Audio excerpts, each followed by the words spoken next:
بەناوی خوای گەورە سڵاوتان لەبێت بینەرانی بەڕێز و خۆشەویست ماوەی سێ ڕۆژە سوپای تورکیا ئۆپەراسیۆنێکی بەناوی چڕنوک لە باکووری قەزای ئامێدی لە سنووری پارێزگای دۆک دەست پێ کردو. ئۆپەراسیۆنەکە بە پاسایی بوونی پارتی کرێکارانی کوردستانە. لە بەرنامەی ئەمڕۆ قسە لەسەر ئامانجی ئۆپەراسیۆنەکە و مەترسیەکانی ئۆپەراسیۆنەکە بۆ سەر هەرێمی کوردستان و ئایا چی ڕوودەدات دوای ئۆپەراسیۆنەکە. بە میواندارێک لە بەڕێزان ئارام عەلی شارەزای کاروباری تورکیا لە ستۆدیۆی سەرەکی، هەروەها لە هەولێرەوە مەریوان تیاوک بەڕێزیشان بامانشێوە شارەزای کاروباری تورکیان. سوپاسی ئامادەبوونتان دەکەین. کاگەران بەخێر بێن، سوپاس بۆ ئامادەبوونتان. ئەگە سەرەتا لەو ئۆپەراسیۆنەکە دەست پێ بکەین کە لە حەبدەی مانگەوە دەستی پێ کردووە، ئێستا و ناوچانی کە شەڕی تێدایە لە باکووری بڵین قەزای ئامێدی، ئەو ناوچانە ناوچەی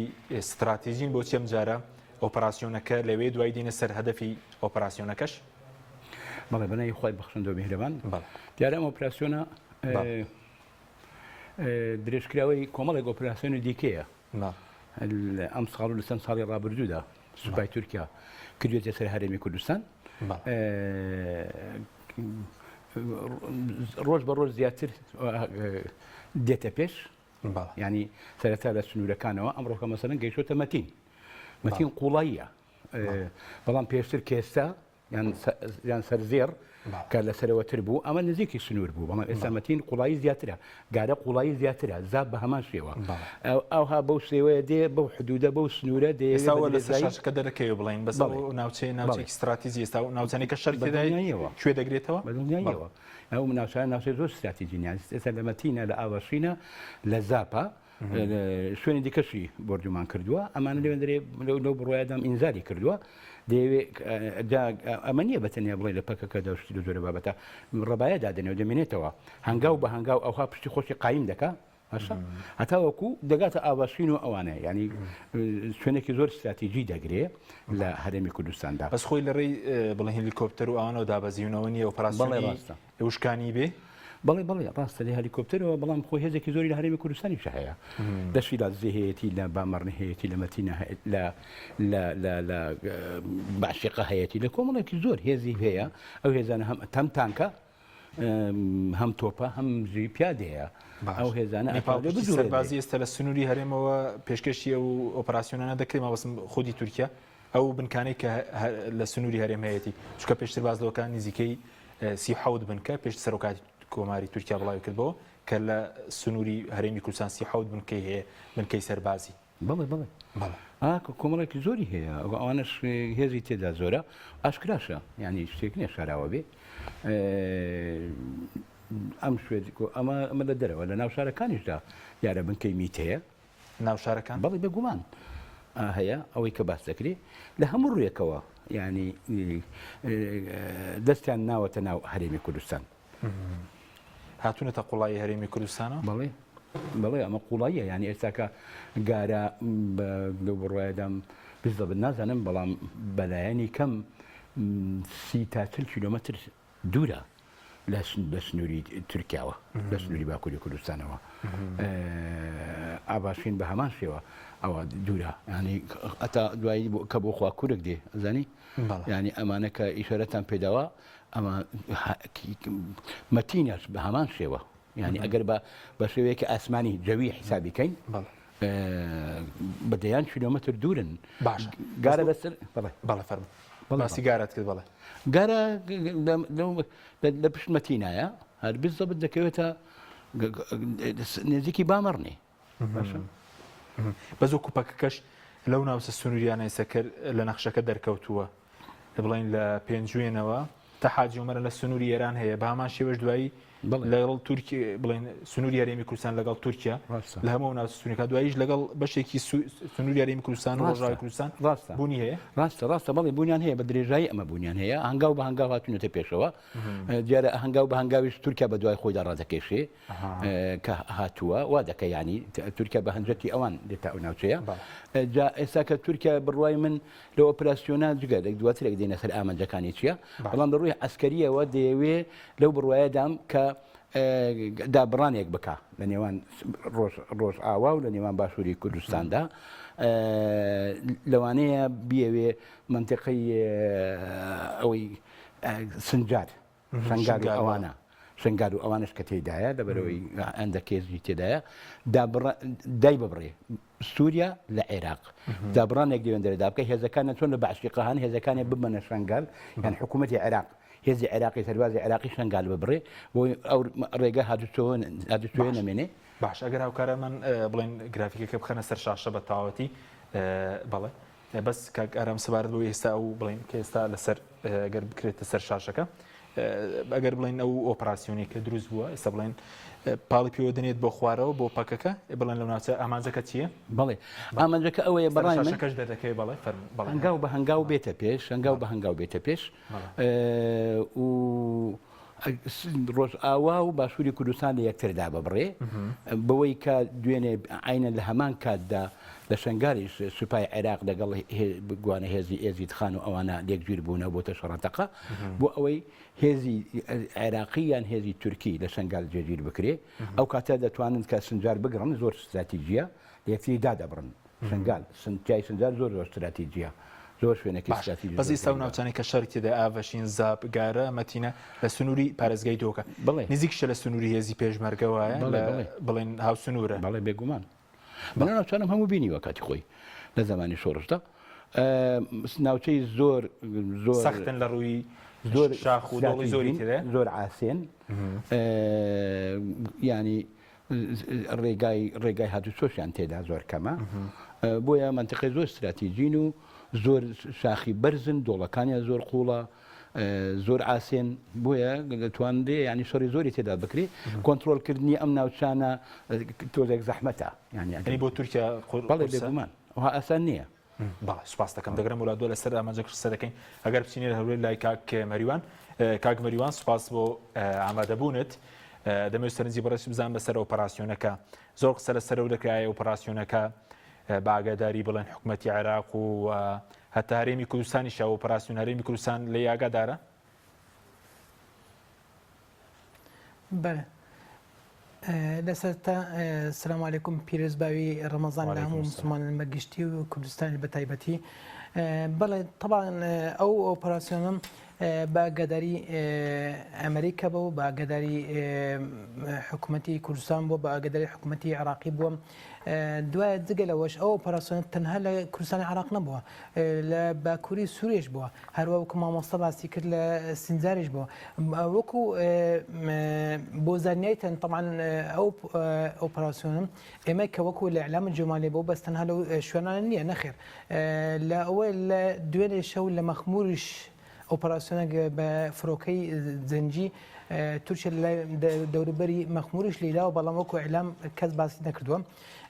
جگەلەوەی ئەمە دەبێ ئەوەی ڕوون بکەینەوە کە حکوومەتی تورکیا دەیەوێتن زەربەچی لە ئابووری پەکەکەی بداتن بە تایبەتی لەو ناوچانەی کە نزیک خاڵەکان نزیک سنووری تورکیایە چکە بەڕاستی پەکە پارە و ئابووری پەکە هەموو بە ڕێگای هەندێک شتێنە تیزارەت ناشەرعەیە کە دەیبەن بۆ لای تورکیا لە تورکیا بۆ ئەوروپا زۆر زەربەچی گەوریان لێدایە بە تایبەتی ناو تورکیا مەسەلەن لە منطقەی شەرناق لە منطقەی دیاربەکر زەربەچی زۆر گەورەی خواردووە جگەلەوەی ئەوە ئەو ئۆپەراسیۆنەش دۆ دەستی پێکرد لە ناکاو ئەوها دەستی پێکرد چکە دووران کاڵکان ئەو یەک لە سەرکردەکانی پەکەیە ئەوەی دابوو تەسریحێکی دابوو ڕوونکردنەوەش کردبوو کەواتە دەیەوێتن شەڕ بگوازتەوە ناو خاچی تورکیا ئەوەش تورکیا بەوەی زۆر سەخڵەت بوو چکە تورکیا ئێستاکە تقریبان 3 ساڵی ئاخیری کۆتایی 3 ساڵ زۆر پاک و خاوێن کردەوە شارەکان و ئەو ناوچانەیە کە لە تورکیایە خاوێن بتەوە لە پەکەی ئەگە بێت و شەڕی بێنتە ناو تورکیایەوە کەواتەوە مەترسیە بۆ ئەمنی قەومی تورکیا ئەوەش دەیەوێت وەکو مامۆستا زاناوی گوتی دەیەوێت سنوورێکی دانێتن بینی پەکەی کە لە قەندیل لە باشووری کوردستانی عێراق باکووری کوردستانی عێراقم کەەوە دەیەوێتن سنوورێکی دانێتن بۆیان کە نزیک نەکەنەوە هەروە خاڵی مانەوەشیان بەڕاستی وەکو مامۆستا باسی کرد خاڵی سەرەکی داناوە پێشتریش ئێستا کە بە تقریبن بە قوڵایی زیاتر لە 30 کیلۆمەتری سەحالیان لە ناو خاچی کوردستان وەکەوەی دەبینین لە بەعشیقە تقریبا نزیک 32 کیلۆمەتر لە ناو خاچی عێراقە وەلەو بەخۆشی کە ئیتفاقیەکی سەرەکی هەبوو استراتیژی ببینیم حکوومەتی عراقی پێشوو لەگەر حکوومەتی تورکێکە بۆیە هەیە تاکو 30 کیلۆمەتر داخلی قوڵایی خاچی عراق بیتن بەڵام هەتا ئێستش ساریە نە حکوومەتی عراقی نە حکوومەتی هەرێمی کوردستان ئەوان ئەوە نەکردووە وەکو پێدرن بەجیان نێشتەوە هەر نفسی ئەوە هەمان ئەو گرێبەستە بەردەوامە باش مەریوان بۆ پەکەش بەڕاستی تاکە ئێستەکە بەڵێ تاکو ئێستا لەو ئۆپۆراسیۆن دوێنێ بڵێ بەڵێ دواتر لەسەرەوە قسە دەکەین لێدوانێکی وەزیری دەرەوەی عێراقەیە کە لە مانگی حەوت لەسەر و ڕێکەوتنی عێراق و تورکیا قسەی کردو دواتر قسە دەکەین چونکە و ڕوونکردنەوەی باشی داوە بەس سەبارەت بەوەی کە هیچ پەیوەندیەکەی لە نێوان سەردانەکەی سەرۆکی حکوومەت بڵین لە 15 مانگو لێنەران ئۆپەراسیۆنە پێشتر پێچی ئەوان ئاگادار کرابن لەم ئۆپەراسیۆنە؟ بله بەتاکید تورکیا کاتی هەر ئۆپەراسیۆنێک دەکاتن ناو خاچی کوردستانی عراقیان ناو عراق ئاگاداری حکوومەتی عراقیە کاتەوە یەکەمین بە تایبەتی حکوومەتی عراقی ئاگادارکراوە هەروەها حکوومەتی هەرێمیش ئاگادارکراوە هەر لەسەر ئەو ئاگادارکردنەوەش طبعا سەرۆکی هەرێمی کوردستان کاک مەسعود کاتی سەردانی تورکیا کردبوو لە نزیکەوە لەگەر سەرۆکانی استخبارات دانیشتن دەربارەی ئەو پرۆسن هەندێک معلوماتیاندا و وەرگرت ئەوانە بەبێ ئاگادار تورکیا زۆر حریصە لەوەی کە هەر ئۆپەراسیۆنێکە لە ناو سووریا لە ناو خاچی سووریا بیان لەو خاچی کوردستان عراق بیتن بەبێ علم و بەبێ زانیاری ئەمریکا و حکوومەتی عراقی نەکاتن هەتا ئی سووریا کە دەکاتن بە علم و بە زانیاری حکوومەتی ئەوەی دەبیتن حکوومەتی ڕووسیا دەبیتن بەس وەکو عێراقیش لەوانە هەر ئۆپەراسیۆنێک کە لە پێشتر عێراق و هەرێم هاوکاری بڵین تورکیا دەکەن لە ئۆپەراسیۆنەکە تاواڵگیری بێت هیچ هاوکاریەکێ لە نێوان هەرێم لەگەڵ تورکیا دواتریش عێراق لەگەڵ تورکیا بۆ لێدانی پەکەکە بەتاکید ئەوە وەکو دەڵێن مەسلحەی هەردوولایەکە منفعەتی هەردوولایەکە ئەوە سوودی حکوومەتی هەرێمی تیانە بیتن یانش حکوومەتی تورکیا بەبێ علمی حکوومەتی هەرێم یانش حکوومەتی عێراق تشتیوان ناکاتن یعنی هەر ئۆپەراسیۆنەوەی طبعا علمی وەردەگریتن لەوەی حکوومەتی هەرێم هەروە زانیاری زۆریش لە حکوومەتی هەرێم وەردەگرتن بە هەردوو ئیدارەوە بە ئیدارەی سلێمانی بە ئیداری هەولێرەوە زۆر زانیاری وەردەگرت لەوان کە لەکوێ ئەوەکان لەکوێ ئەو شتانەی خاڵانەی کە بۆیان دیارکراوە کە لێ بدەن بەڵام طبعا هەموو کاتێکە لێ ئەوەکەی کاتێکەی دیار نییە بەڵام شوێنەکان دیارە زانیان وەردەگرن ئەوان حکوومەت تووشێ بە جۆرەی ئەستخباراتی خوان ئەوانش ئەو لێدانە هەم بە جۆرە ئستخباراتی خوان بە هەروە بە زانیاری ئستخباراتی حکوومەتی هەرێم و جاری واشە ئستخباراتی حکوومەتی عێراقیش وەکو لە سنجار زۆر بە زۆرێ بە علمی ئستخباراتی حکوومەتی عێراقەوە ئەو شتانە ئەو ئۆپەراسیۆنە بەردەوام دەبێتن لێشان دەتن هەروەها ملاحەز دەکەن ئێستا کە بەو دوێنێ و ئەوڕۆ لە ناو حکوومەت ناو خاچی حکوومەتی هەرێمی کوردستان عێراق زیاترین لە 26 پەکە کوژراوە هەروەها لە ناویش لە چۆن دەر لە مەتینە و لە زاب و لە ئاوشین و لەگەر لە باسییان هەروەها لە چواتێوەی نەبعی سەلام و غەسن زەیتونیش لە سووریاوە هەر لە باکوور سووریا لەوەش تقریبا دەکەس لە پەکەی کوژراوە بێزگەلەوەش لە ناو خاچی بەڵێ دەگەڕێم وڵات بەڵێ بەڕێزان لێدوانێکی وەزیری دەرەوەی عێراق فات حسێنمان هەیە کە چەند لێدوانەکە لە مانگی حەوتی ساڵی ڕابردوو کراوە بەڵام ڕوونکردنەوەی باشی تێدایە سەبارەت بەوەی ئایا پەکەکە چۆن هاتووتە هەرێم فەرمون بڵێ هاتووتە عێراق وارێن فەرمابەیەکەوە ببینی ناکرێ هیچ هێزێک کە لەسەر خاکی عێراقە بێگانەیە هێرش بکاتە سەر دەوڵەتی دراوسێ ینی خاکی عێراق بەکاربێنێ بۆ هێرشکردن لەسەر دەوڵەتێکی دراوسێ ئەمە دستوری عێراقە باشە ئێمە خۆمان ئەڵێن ئێمە پابەندین بە دستور بەڵام هێزی پێکەکە لە وجودی هەیە لە شاخەکانی کوردستانی عێراق ئەمە واقعەکە ئەمە تورکەکان ئەو مەسەلە دێننە پێشەوە بەڵام لە هەمان حاڵ ئەم مەسەلە مەسلەیەکی ئەمڕۆ نییە پەیوەندی هەیە بە مێژوو بە یعنی هیچ اتفاقێک نییە بینی عێراق و تورکیا اتفاقێکی دۆقۆڵی کە ڕێگە بدا بە هێزی تورکیا بێتە ژوورەوە بعضی کەس باسی پەیمانێکەکەن على ئەساس لە زمانی خۆی ساڵی هەشتا هەبووە نێوان حکوومەتی عێراق و تورکیا و لەسەر بنەمای ئەو پەیمانە تورکیا مافی هەیە بێتە ژوورە لەواقع من خۆم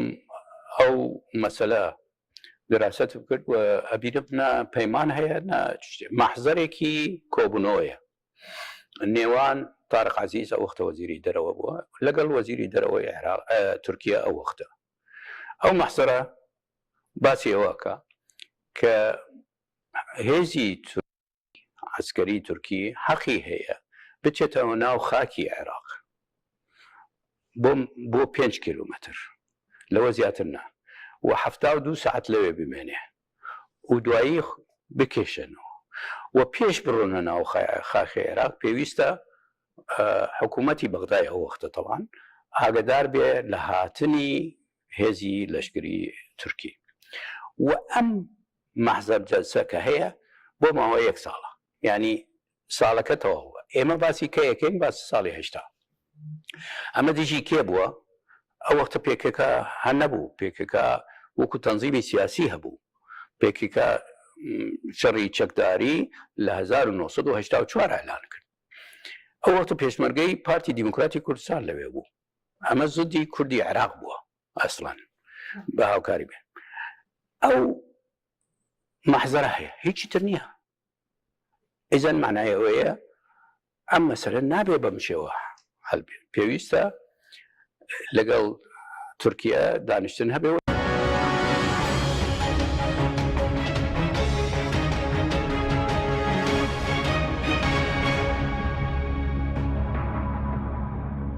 سڵاوتان لەبێت بەڕێزانەوەی بینیتان لە دوانی ئفاتسین وەزیر دەرەوەی عێراق بوو کە لە مانگی حوتی ساڵی ڕابردوو قسەی لەسەر ئۆپەراسیۆنە کرد بەڵام بابەتێکی گرنگی مێژووی بۆ ئێمە ویسمان دووبارە بخینەوە بەر دیدی بینەرە کاک ئەرام سەبارەت بە ئامانجی ئەمە بۆ ئۆپەراسیۆنێکی ئێستا دەستی پێ کردووە ئامانجەکە چییە؟ ئامانجەکە لە ناوبردنی بڵین پەکەکەی لەو ناوچانە نەوت و غازە چییە ئامانجی ئۆپەراسیۆنەکە؟ بەڵێ بەڕای من ئامانجی ئەو زنجیرە ئۆپەراسیۆنانە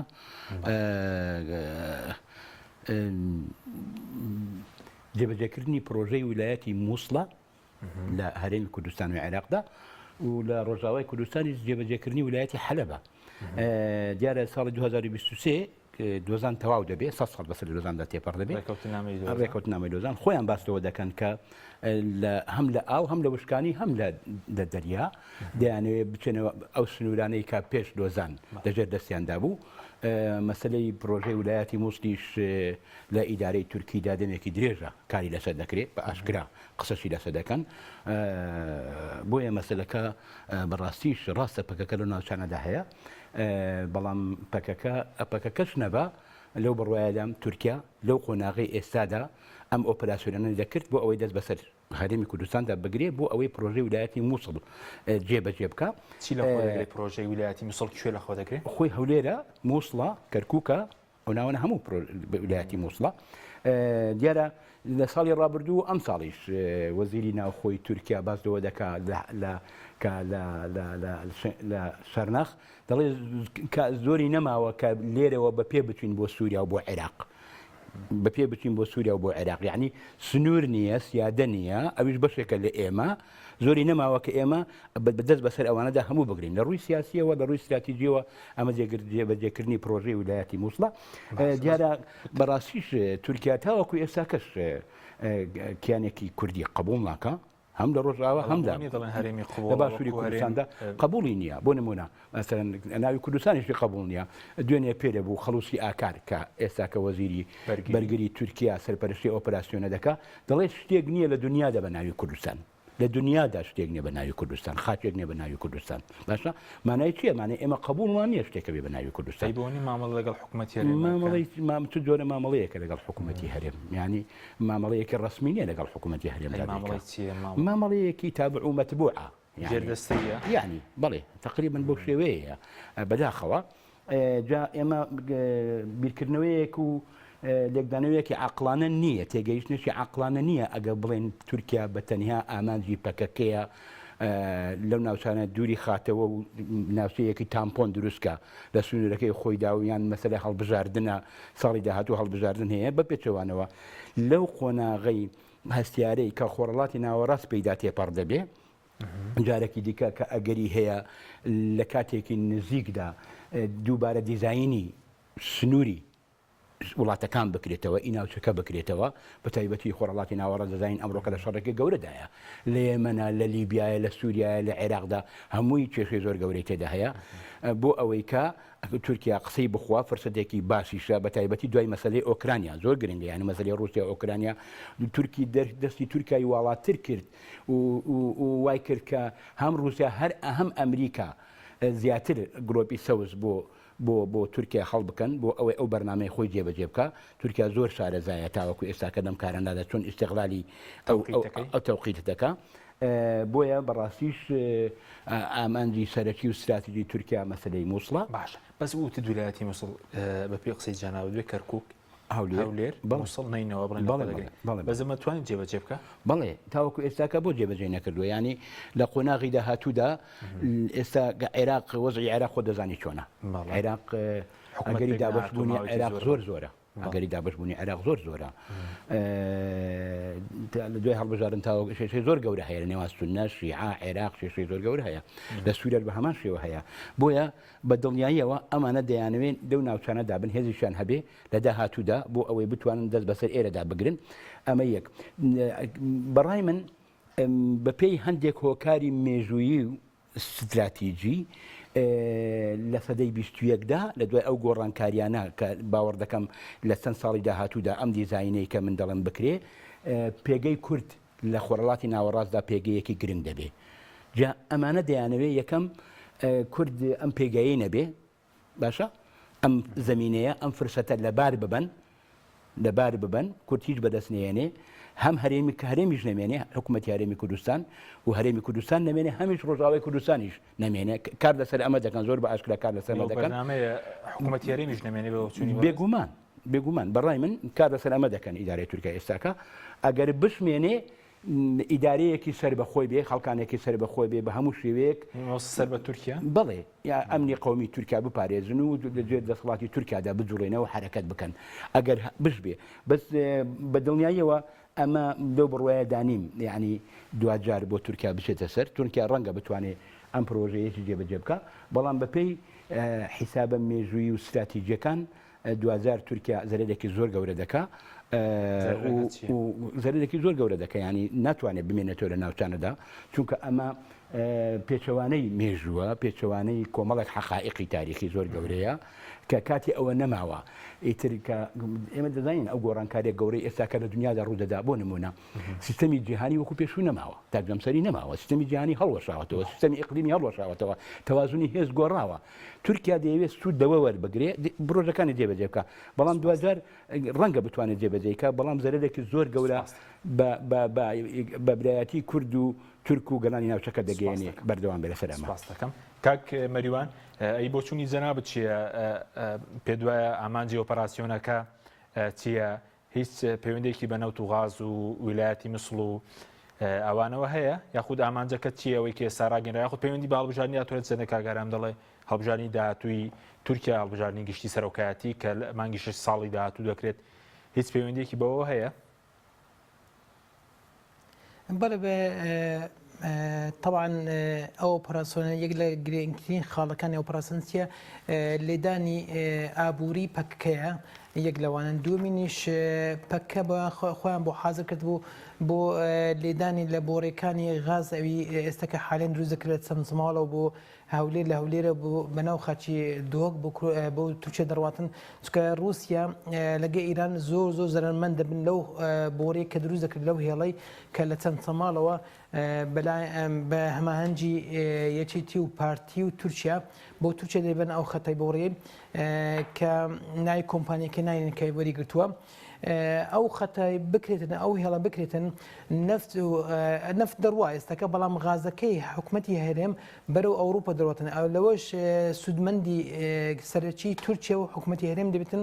هەروەها ئەوروپاش بەڵام حکوومەتی ئێران و رووسیا زۆر ناڕەحەتن لەو هێڵەی چکە بەڕاستی غازی رووسیا ئێستاکە لە ترسیدایە بۆ ئەوروپا چکت ئەوروپا خوان بە زرمەند دەزان لەو کە ئەو شەڕێ لە ئوکرایندا هەیە وای کردو تەسیریش زۆری هەبێت لەسەر نرخی غاز ئەوی رووسیەکە بەڕێگای ئەو ئوکرانی و بەڕێگای هەندە وڵاتی ترەیە وەکو ئەستۆنیا دەستەناو ئەوروپای هەروەها ئەو هێڵەی کە لە رووسیا بەرەو تورکیا دێت تورکیا بەرەوە ئەوی دەڕاتن یۆنان و بڵغاریە دەڕاتن هەرەو هێڵەش رووسیا زۆر زەرمانە دەبێت گەبێت هێڵەکەی کە حکوومەت هەرێم بەوەی دەچیتن بە علمی رووسیا و بە علمی ئێران پەککە لە دوئەوەینەکە ئەو هێڵە نەهێڵن تەواو بکرێتن ئەو تورکیش دەوێتن ئەو هێڵە تەمینی ئەو هێڵی بکاتن کە لە چەمچەماڵەوە دەست پێ دەکاتن بەناو حکوومەتی هەرێم بەناو خاچی حکوومەتی هەرێم بەرەو تورکیا دەڕواتن جگە لەوەش ئابووری پەکەی لەوەیدا کە زۆر ئێستاکە قاچاغی ناشەرعی دەکاتن کە لە گەڕێی ئێرانە و بەرەو حکوومەتی هەرێ و خاچی حکوومەتی هەرێمی کوردستاندا دەڕوات دوای لەوێن ڕ بەرەو تورکیا دەڕێ ئێستا کە زۆر زربەتی گەورەی شکستش گەورەی هێنا و ئابووری پەکەم هەتا پێش چەند ڕۆژێکی زیاترین لە 700 کیلۆ مادەی هۆشبەر کە ئیپەکەی بوو کە تیزارەتان پێکرد لە منطقەی وەی نزیک پێدرن شرناقی لەوێن دەستیان لەسەرگرت و کە وەزارەتی داخلی دەستیان لەسەرگرت بوو ئۆپەراسیۆنەکەی وەزارەتی داخلی بووی وەزارەتی دیفاع نەبوو ئەوانە هەموو خاڵی سەرچینە کە ئەو ئۆپەراسیۆنە ئێستا دەست پێ کردووە یعنی ئەساسەکەی ئابووری بەڵێ هەڵبژاردننی سەرۆکایەتی چووکە باز لەوەی جەماوەریە دۆغان دابەزی ئەکیت بەخۆی هەموو ئەنکێتەکان هەموو ئیستفتاکانی کۆتایی ئەو ساڵی ڕابردوو ئەوە دیار دەخن کە ئەردوغان شعبەتی ئەردوغان زیاد بووە بەڵام وەکو پارتی وەکو حزبەکەی خۆی حزبی داد و گەشە وەکەی دابەزیە هەندێک کەرفەکەی هاتە خوارە بەرەو نزمی دادڕاتن بەڵام ئەوەش طبعا ئەوەش خاڵێک لە خاڵەکانی کە تورکیا بەتایبەتی ئەردوغان دەیەوێتە هەندێک ئامانج بینتن لە بەرامبەر پەککە و بەرامبەر هەندێک ئیشتر هەیە بکاتن بەسەرچی دەیەوێتن بە ناوی تیرۆریست لە پەککە و لە هەندە گروپیتر هەیە لە باکوور و سووری ئەوانە جێبەجێ بکاتن کە شعبێتیی بخۆی زیاد کردن جگە لەوەش بەس ئەوە نییە مەسە ئۆپەراسیۆن پەکەی ئەردوغان زۆر هەنگاویتر ناوە لە بۆ ئەو مەسلەی بەرهەڵ بژاردننی مەسلەوە کە شخصیەتی خۆی وەکو خۆی شعبێتیش باشی پاکرد پاشەوەی کە مزگەوتی ئایا سۆفی دووبارە کردەوە مزگەوت لە کاتیەوە بوو موزە بوو ئەوە زۆر سەرچی بوو جگە لەوەش چەند خاڵی تر کردو مەسەلەی نەفت و غاز کە خۆی بەخۆی دەمت و غازی خۆی ئێستاکە دەردێنێتن و بۆ 2023 دەریێنن بەکاری دێنن 2023 لە مانجی هەشت تورکیا یەکەم جار نەوتی خۆی لەگە غازی خۆی بەکاردێنێتن بەڵێ سوپاس دەکەین ناوبڕێکمان هەیە بینەرانی بڕست دوای ناوبڕێکی کورد دەگەڕین وڵات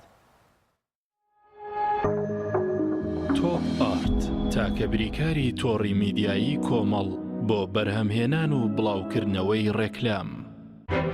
کارگێ ئاوی سلێمانی تازەترین بەرهەمی خستە بازاڕەوە کارگێ ئاوی سلێمانی بەهۆی کوالیتیە بەرزەکەی و ئاوە سازگەرەکەی یەکەمین کارگێ لە عێراقدا کە بەرهەمەکانی لە ئەوروپا و ئیمارات بەردەستن بۆنی کەمترین بڕی سۆدیۆم و نەبوونی نیترات لە ئاوی بەڕادی سلێمانی وای کردووە ببێتە خاوەنی حەوت بڕوانەمی جیهانی و لەدوڵەتی ئاوی بەڕادی سلێمانی دڵنیایی زیاتر تەندروستی باشتر کارگێی ئاوی سلێمانی دۆی میلکۆم شایستە بەخوانی تۆم دۆیەک 100% سروشتیە و لە شیری مانگا بەرهەم دێنرێت و بێمەوە حافیزەیە ئەگەر دەکەوێت دۆیەک بە تام و چێژی سروشتی تاقی بکەیەوە ئەوە دۆی میلکۆم بکە بە هاوڕێی سفرە و خوانەکەت دۆی میلکۆم لە تاقیگەی تایبەت بە کارگە پشکنینی بۆ دەکرێت بۆیە دۆی میلکۆم هەردەم بە کواڵەتی بەرز بەرهەم دێنرێت دۆی میلکۆم لەلایەن کۆمپانیای سوودارەوە دابین دەکرێت و دەگەیەندرێت بەسەر جەم شار و شارۆچکەکان دۆی میلکۆم شایستە بەخوانی تۆم دۆی میلکۆم کۆمپانیای سوودار بریکاری سەرەکی لە کوردستان و عێراق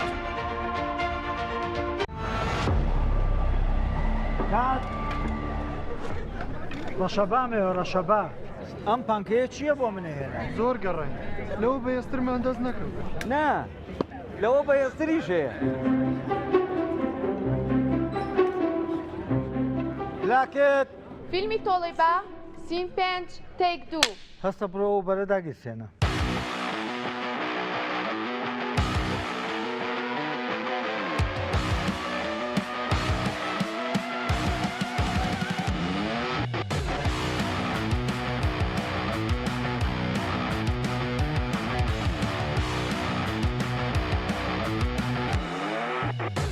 کات ئەوە بەرە کوژێنەرەوە نەفرە بنێر ئەوە کتەرە بێنێتەوە ئوبەر لە هێزدا تۆرنادۆیە لە ساردیا بەستەڵێکی باکوور ئەپلیکیشنی بۆ دابەزێنە بە ئاسانی دایگیرسێنە.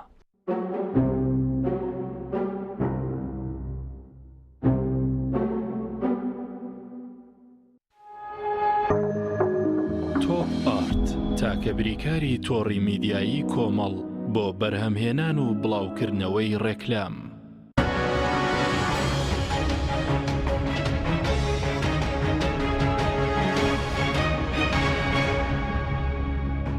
جارێکتر سڵاوتان لەبێت بینەرانی بەڕێز کاگەرم باسی وەت کرد کە بەڕێزوتت تورکیا دەوی ویلایەتی مەسڵ زیندوو بکاتەوە باسی کەرکووکیش کرد بەس لە ڕووی سنووریشەوە کەرکووک دوور نییە ینی لە ڕووی جوگرافیەوە لە تورکیا قورزنیە دەستی بەو ناوچانە ڕابگات خۆی ئەمە پرۆژەی مووسڵ پرۆژەی میساقی ملیە میساقی ملی کە پەرلەمانی تورکیا کاتی خۆی بڕیاری لەسەرداوە ئەم ناوچانە بخاتەوە ژێر دەسەڵاتی خۆی تورکیا لەو بڕوایەدایە بە شەڕ مووسڵی نەدۆڕاندووە ویلایەتی مووسڵی نەدۆڕاندووە بۆیە حەقی هەیە بچێتە ئەو شوێنانە بەردەوام ئەوە لە ئەجندای حکوومەتە تورکیەکاندا بووە لە کۆنەوە تاوەکو ئەمڕۆ کەرکووک لە چەند ساڵی ڕابردوو بوو نازانم کەی بوو بۆ نمونە باڵێزی تورکیا لە عێراق کە سەردانی کەرکووکی کرد گوتی کەرکووک شارێکی تورکمانیە باشە تورکمانەکان باشکرا باستەوە دەکەن بۆیە بەردەوام چاوی لەوە بووە تورکیا چاوی لەوەیەکە تورکمانەکان بە تورکی عێراق ناو دەبە چاوی لەوەیە کە دەست بەسەر ئەو شارەدا بگرێتەوە ئەو کاری زۆرشی لەسەر کردووە شیعە چۆن بۆتە شتێک شیعە لە هەر شوێنەکە بێت تورک ئێران دەڵێ شیعی لێ و من دیفاعی لێ یەکەم تورکمانیش بە هەمان شێوە بۆتە ئەوەیە کە تورکە دەیەوێت بەهۆیەوە تەداخل بکە لەو شوێنانەیە کە ئەوەی لێیە لە مەسلەی کەرکووکیش بە هەمان شێوە بە گوێری ئەوەی کە من دەزانم هێزەکانی تورکیا کە لە بەعشی قەوەتاوەکو ئەوانە ئەو هەموو قاعیدەیە کە لە هەرێمی کوردستاندا هەیە نازانم چەند ڕاستە بەڵام من گوێم لێ بووە لەسەر قەرەچووخ کە نزیک ئاڵتون کۆپریە هێزی تورکی هەیە سەر قەرەچووخ کە نزیک ئاڵتون کۆپری هێزی تورکی هەیە یعنی لەوێوە چەند دوورە لە کەرکووک داعشیشی لێیە دیارە قەرەچووخ ڕۆژانە هەندێک جار پێکدادان و شتیوا دەبێت ڕوودەدە لەو ناوچەیەدا دیارە مەخموریش نزیکی ئەو دیوە نزیکی قەرەچووغا بەو دیودا بەردەوام جێ ئامانجی فرۆکەکانی تورکایە بۆیە ئەم کارەی تورکیا هەنگاو بە هەنگاوە بۆ ئەوەی دەست بەسەر ئەو ناوچانەدا بگرێ ئەمە جێبەجێکردنی میساقی ملیە ئەوان خۆیان بە ئاشکرا باسی دەکەن بەس تورکیا ڕۆژپێتەر شوێنێک هێزەکەی دوای پاشەخشەی کردووە تورکیا بۆ هێزی بروێتە سووریا هێزی لە قەتەر هەیە لە ناوچەی تریشی هەیە بەس ئەو لە سەداوەکاری قەتەر خۆیان بەس مەوەسمێ ئێستا بچێتە هەر شوێنێک هێزەکەی دوای ناکشێنێتەوە لە هەرێمی کوردستانیکان مێژویان کۆنە لە هەرێمەوە لە هەرێمی کوردستاندا ئەمە چەند ساڵە وانی ئەوە بەردەوامە ڕۆژ بە ڕۆژ زیاتر دەبێ بڵێ ڕۆژ بە ڕۆژ زیاتر دەبێ بە تایبەتی لە پاشەڕی داعشەوە باشە ڕۆژ بە ڕۆژ زیاتر دەبێت ئەو هێزانە لە هەرێمی کوردستاندا نزیکەی 30 تا 40 بنکەی هەیە لە هەرێمی کوردستانە تاوەکو ئێستاکەم هێزانە ڕەنگە زیاتریش بێ بۆیە نیازی کشانەوەشی نییە مەسەلا جێبەجێکردنی وەتکو گوتم میساقی مەترسێکە چیە لەسەر هەرێمی کوردستان خۆی جگە لە پاکەکە بڵین کە ئێستا شەڕیانە مەترسێکە لەسەر هەرێم مەترسێکە چی بۆ خەڵکی هەرێم مەترسێکە لەسەر هەرێم ئەوەیەکە ئێستاکە بەڕاستی بەڕای من هەرێم بارودۆخێکی زۆر خراپدایە یەکەم دامەزراندنی هەرێم و حکوومەتی هەرێم و کیانی هەرێم دیفاکتۆی شەڕی عێراق و کوێت بوو دیفاکتۆ بوو وانە کار دوایی ڕاپەڕین بوو دوای ئەمە بووە هەرێم بووە حکوومەتی هەرێم دواتر لە قۆناغی داهاتوو 2023 بووە فیدرالی بە پێی دەستور بۆ فیدرالی بە پێی دەستور هەرێم ئەگەرچی دوای قوربانیەکی زۆری خەڵکی کوردستان و ئینتیفاضە دروست بووە بەڵام ئەگەر بێت و زروفی دەولی و ئیقلیمی نەبا حکوومەتی هەرێم و هەرێمی کوردستان دروست نەدەبوو باشە ئەمریکا ویستی شتێکی لە جۆرە بابە دروست بێ ئەمڕۆکە بەڕای من ئەم زروفە ئیقلیمی ئەو دەولی و ئیقلیمی و ئەو تەوازوناتە نەماوە لە عێراقدا کە وا بکە هەرێمی کوردستان لەسەر پێ بمێنێتەوە هەرێمی کوردستان بە قووەتی ذاتی خۆی لەسەر پێ نەمابەوە بەڵکو تەوازوناتی ئیقلیمی و دەولی هەرێمی کوردستانی ڕاگرت بوو ئەمڕۆ ئەو تەوازونە تێک چووە بە تایبەتی لە دوای شەڕی ئۆکرانیا ئەم تەوازونە بە تەواوەتی تێک چووە باشە بەزمەتر شەڕی پەکەکە و پارتی هەیە چووکە پێشتر گرژیان هەبوو ئێستا و ناوچانەی کە نزیکن کە شەڕی تێدا ناوچەی بڵام نزیکن پەکەکە و پارتی ناوچەی پەکەکە و پارتی ئەگەری زۆرە ترسی ینی ئەو شەڕە بێتە شەڕی بمونە کورد و کورد ئەگەری زۆرە بەڕاستیش هەموو لایەک دەیانوێ شەڕی کورد بە کورد ببێ دەیانوێت لە عێراق شەڕی سونە و شیعە ببێ دەیانوێت شەڕی شیعە و شیعە ببێ دەیانوێت عێراق ببێتە پارچەیەک ئاگر عێراق هەڵوەشێتەوە هەموو لایەک کار لەسەر ئەمە دەکا ئەجوینە تاوەکو ئێستا کە حکوومەتی عێراق تشکیل ببوو بۆیە تورکیاش و دەوڵەتانی دیکەش ئیش لەسەرەوە دەکەن شەڕی پەکەکە و شەڕی پارتی ببێ شەڕی کورد و شەڕی کوێژێتی و شەڕی پارتی ببێ کێشەکان ئەوتر بێ خۆی ئەمڕۆکە لە هەرێمدا دەبینی جارێکی دیکە وەکو پێشوو نییە باس لە دوو ئیدارەی دەکرێت وانە حیزبەکانی هەرێمیش وەکو پێشتر نین لەناوە خۆ دەتەبانین یعنی ئەم قۆناغا بەڕاستی قۆناغی پەرش و بڵاوبوون و پێکدادان و هەڵوەشانەوەی کۆن و کۆمەڵێک عادەلاتی تازن باشە بەپێ ئەو زروفە نوێیە ئیقلیمی و دەولەی کە هاتۆتەکایەوە بۆیە لەسەر ئەمە شکل دەگرێ وەزعی هەرێمی کوردستانیش لەو بڕوایەدام بۆیە چاوەڕوان کراوە شتێکی لەو جۆرە بابەتە پێکدادانی نێوان پارتی و پەکەکە لەم شەڕەدەیان لە قۆناغی داهاتوودا و ناشی شارنەوە خۆشیان باس لەم جۆرە شتانە دەکەن سوپاس دەکەم کاک مەریوان سەبارەت بە پرۆژەی بڵین پێ دوای شەڕانە ئێستا پرۆژەی ئاشتی لە تورکیا شکستی هێناوە یاخود مەترسی شێ لەمە ئۆپراسیۆنانە کە لەسەر هەرێم دروست ببێ کە شەڕی بڵین پەکەکە و پارتی دروست بێ لەو ناوچانە بەڕاستی بەخۆی شەڕی پەکە و پارتی بۆ تورکیا وای لایەکی خراپە بەڕاستی چکە تورکی دەوێتن حکوومەتی هەرێم هەندێک ئارامی لەبەر چ لەبەر ئەمنی قەومی خۆ چەند ئارامبی لە بۆی باشترە ئێستا کە بزانن تەماشاکەین بینی باکووری سووریە لەگەر باشووری تورکیا دیوارێکی کردووە تورکیا زیاترین لە 975 کیلۆمەترە هەروەها بینی ئێران و بینی تورکیا دیوارێکی کردو ئێستاکەەوە لە دوۆیە کە دیوارێکی دروستکە بینی ئەرمەنستان و بینی تورکیا بەڵام لۆ ئێستاکە لەبەر چی ئەو دوارە ئەو پرۆژی دوارە بینی حکوومەتی هەرێم و بینی تورکیا پرۆژەکە دروستکاوی نییە بەڵام لە تەنها لە چەند شوێنێک نەبیتن لەبەر چ تورکیا هەست پێ دەکاتن لەگەر حکوومەتی هەرێمی بەڕاستی حکوومەتی هەرێم کار دەکە بۆ تورکیا تورکیاش کار دەکە بەوە کە حکوومەتی هەرێم ئێستاکە ڕاگریتن حالیەن بۆی ئارامی حکوومەتی هەرێم لە بۆ تورکیا زۆر باشە لەبەندی ئێستاکە هەوڵ دەدەن کە تورکیا لەگەر یەکێتیش لەگەر ئیدارەی سلێمانیش باش بێ پێش تقریبا مانگەکی وەفدەکی ئیداری سلێمانی لە تورکیا مە هەروە وەفدەکی دوای وەفدەکی تورکیاش چووە سلێمانی بۆچی بوو کاک مەریوان ئەوانم هەموو کار بوونە بەڵێ بۆچی بۆ وەفدەیەکێتی کەوتت ئەوە زانیاریە بڵین ئەو وەفدەیەکێتی بۆچی لەوێ بوون دوایی بۆچی تورکیا بڵێن وەفدی تورکیا هاتە سلێمانی وەکو گوتم دانەوێت ئێستاکە پەیوەندەکانن بەرەو باشی بڕاتن چکە بە خۆتان وەکو دەزانن پەکە نەشاتاتی پەکەی زیاترین لە سلێمانیە لە ئیداری سلێمانی پەکە زیاترین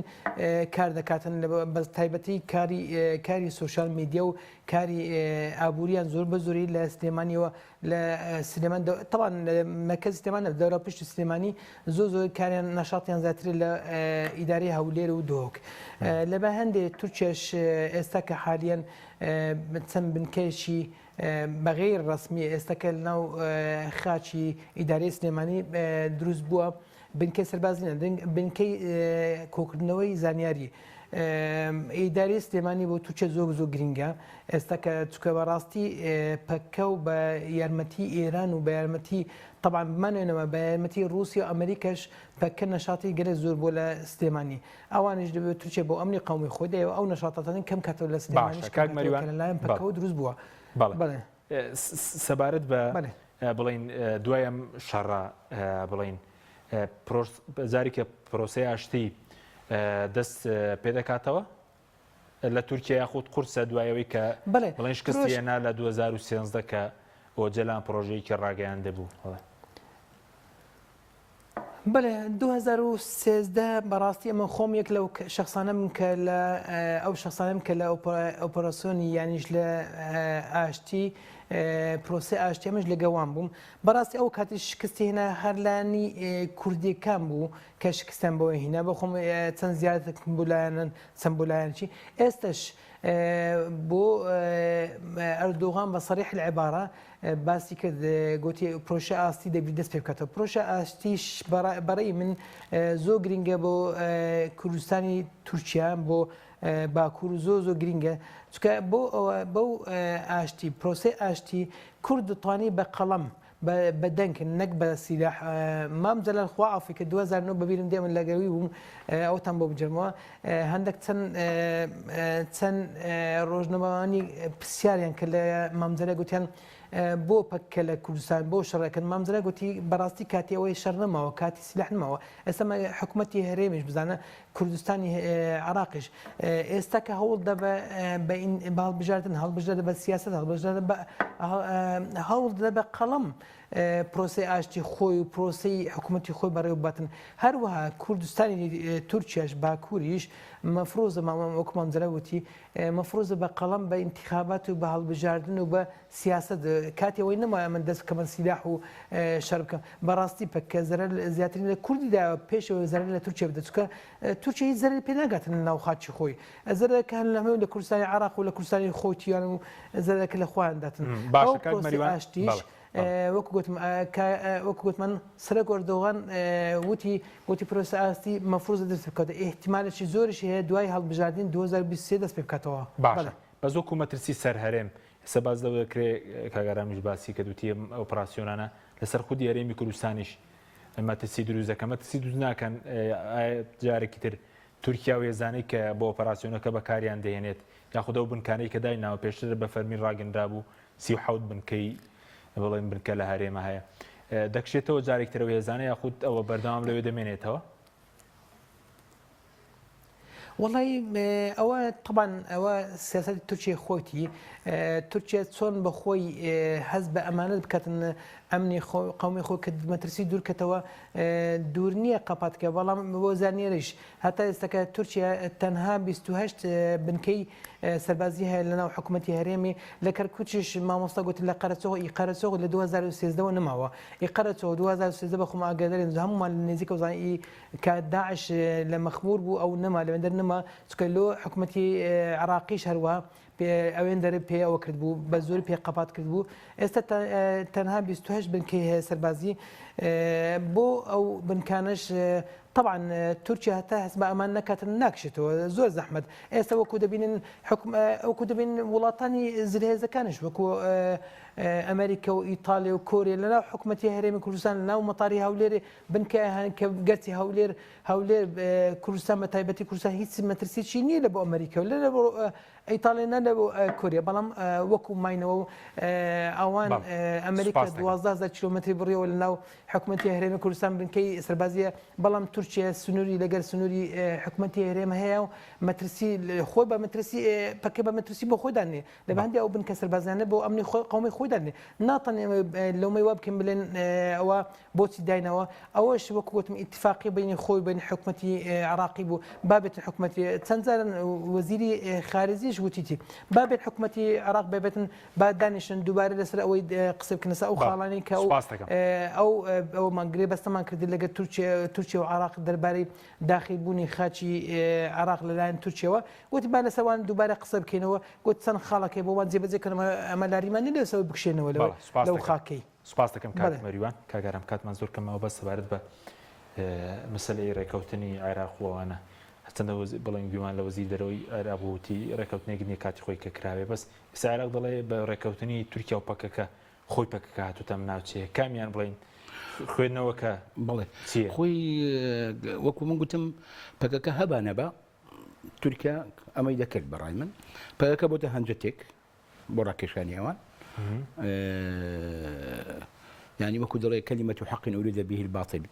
باشە لەو چوارچێوەیەدا ئەم کارە ئەمەش بەڕاستی یعنی قۆناغی داهاتوو و ئێستاش لە قۆناغێکی یەکلاکەرەوەی ململانیەکان داین لە قۆناغی کۆتایی یەکلابوونەوەی ململانیەکانین هەم ململانەی ئیقلیمی هەم ململانەی ناوخۆکان چونکە تورکیاش ئەمڕۆکە لە بارودۆخێکی زۆر لەباردا دەژێت عێراقیش بە هەمان شێوە وانە دەوڵەتانی ناوچەکە هەمووی لە بارودۆخێکی کێشەی ناوخۆیان هەیە کێشەی دەرەچیان هەیە کۆمەڵە کێشەی گەورە هەیە نیزامی عالەمی هەیەی بۆیە ئەمانە هەمووی بەشەر ڕەنگ دەداتەوە لە ناوچەکەیە لە نێوان هێزە جیاجیەکاندا لە نێوان گروپی مەعارەزە و گروپی دیکەی دەسەڵاتدا مەسلەی پەکەکە و مەسلەی تورکیا لەو چوارچێوەیەدایە باشە بەس پەکە کاتی خۆی کە کشایەوە لە 2013 لەسەر ڕاستپاردەیەوە جەران لە باکووری کوردستان کشایەوە وایە زەرریان کە داوان خۆیان بێگومان بەڕای من خەباتی ینی گۆڕەپانی سەرەکی خەباتی پەکەکە باکووری کوردستانە باشە دەبێت لێوێن درێدا زیاتر بمێنەوە نەوەکو بێنە قوڵایی هەرێمی کوردستان قوڵاییە ینی قەندی لەو ئاسۆس قوڵایی نیە ینی نەوەکو هەنجەت بدەنە دەست تورکە بێنە ئەو ناوچەیە دەتوانن ینی باشکرا هێزەکان ببرێنەوە ئەوێ وەرەو ئێستاکە سنوور نەماوە باشە کە زیاترا بە سنوور ناکە یاتیرا بە قانونی نێودەوڵەتی ناکە سیادە نەماوە لەو سەری ئەو سەری دنیا کۆمەڵێک هێز بڵاوە ماشە ئەمریکا هێزی دیکە لە سووریا لە عێراق دنیایە کێسەیە تورکیا دو چوارچێوەیە داهاتووە بەڵام بۆ ئەوەی کە هەرچەندە پەکەکە هەبێ نەبێ تورکیا پرۆژەی میساقی ملی خۆی جێبەجێ دەکات جیاوازی هەیە لە نێوان تورکەکە گمەریەوەتی بنکەی سەربازی بوون وڵاتانی تریشێت تورکیە جیاوازەکە چییە؟ جیاوازەکە هیچ نییە هەمووی دەیەوێت پرۆژەی خۆی جێبەجێ بکە تورکیا دەو چوارچێوەیەدا دەوێت پرۆژەی خۆی جێبەجێ بکە لە عێراق و لە ناوچەکەدا دەست بەسەر شوێنێکدا بگرێ ئەمریکایەکان چۆن بە ناوی داعش هاتن سووریا بۆ ئەوەی کەس مانگی کردن بە ناوی ئیرهاب و داعش هاتن ڕەنگە داعشی دروستکراوی و خۆیان بێ هات بە ناوی داعش هاتن ئەو ناوچەیان دەست بەسەر ئەو ناوچەیان داگرت بە هەمان شێوە هەمان دووبارە دەبێتەوە لە مەسلەی تورکیا و لە مەسلەی پەکەکەیە باشە بەس سەبارەت بە هەڵوێستی هەرێم وەکو دامەزرا و چی سەڵوێستێکیان نییە بەیاننامە هەتەنا ناوێنین دانەشی بکەن بەس عێراق کەمێکی دانەشتی هەبوو هۆکارەکەی چییە؟ بەڕای من نانەوێت تورکیا عاجز بکەن ڕەنگە مامۆستا گوتی کاک مەریوان گوتی ئاگاداریش کراونەتەوە شتێکی لە دۆرە بابەتە جەنابی وای گوتیانی ڕەنگە ئەو زیاتر ئاگادار بێلەوە ئاگاداریش کراونەتەوە وەکو ئەو بەڕێزەوای گوت بۆیە حکوومەتی بەدڵنیایی ئەمریکاش و رووسیاش و عێراقیش ئاگاداری کارێکی لەو جۆرە بابەتن بە تەنسیقی هەموو لە یاگام کارە کراوە و ئەمەش بەردەوام دەبێ و دوجار دەبێتە هۆکاری شەڕێکی گەورە لە ناوچەکەدا باشە بەس دو پرسیارم بۆ جەنابەت پرۆسی ئاشتی دەست پێ دەکاتەوە سەبارەت بەش ئۆپەراسیۆنانەش ئێستا دەکرێن نەخێر لەو بڕواایەدام ناوچەکە بەرەو شەڕ دەڕوە شەڕ گەورەتر دەبێت تورکیا زیاتر دێتە قوڵایی هەرێمی کوردستان و کەرکووک یەکێکە لە ئامانجەکانی زۆر زەحمەتە پرۆژەی ئاسیچی لەگەڵ چێ بەس پەکە دەتوانێت تورکیا ئێستا و ئۆپەراسیۆنەیە کە هەیەی بڵێن ئەو لەو ناوچە سنووریانە لەگەڵ باکووری کوردستان بڵێن لە قەندیلی شەر هەیە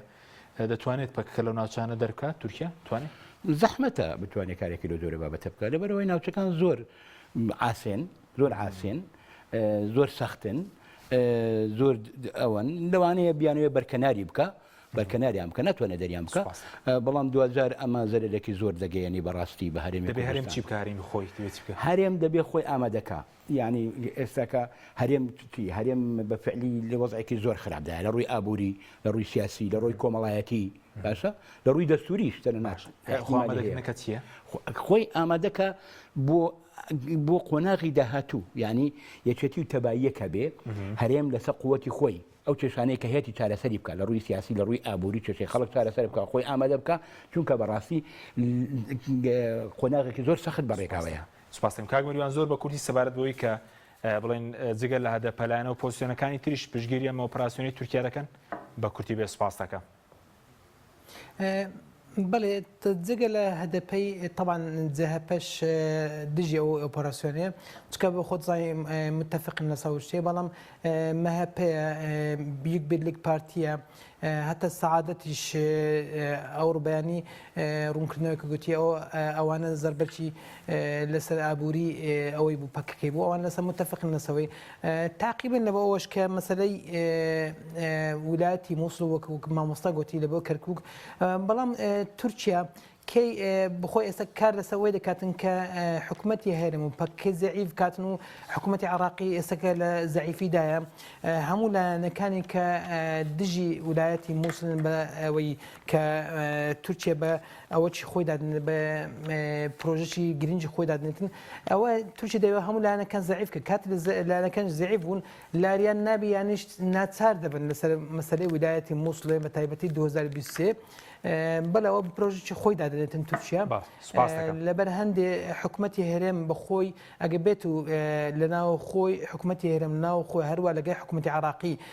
لە ڕووی ئابووری و ئیجتیماعی و لە ڕووی عسکری و لە ڕووی سیاستەوە ئەگە بێت و پتە بوون بەهێز بن باوەڕ کە نەک تورکیا بە یارمەتی هەموو وڵاتانی ئەوروپیش ناتانن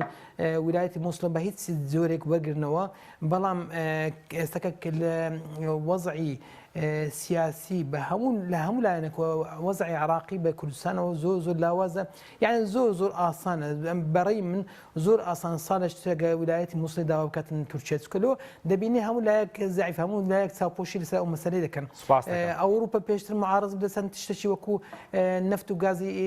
دەریای سپی و دەریای ڕەش بەڵام لە کۆتایی دیتمان کە بە خۆیان هەمویان و چاوپۆشیان کردو چکە ئێستاکە تورکیا لە مەوضعی لە موقعی قوێ بە تایبەتی لە باری عسکەری ئێستاکە تورکیا وەکو جاران نماوە عندی ئەمریکا کاتی ئۆپۆراسیۆنش دەکاتن لە شەرق ئەوسەد ئێستاکە لە شوێنش بکات لە شەرق ئەوسەد ڕەچاوی کاردانەوەی تورکیا دەکاتن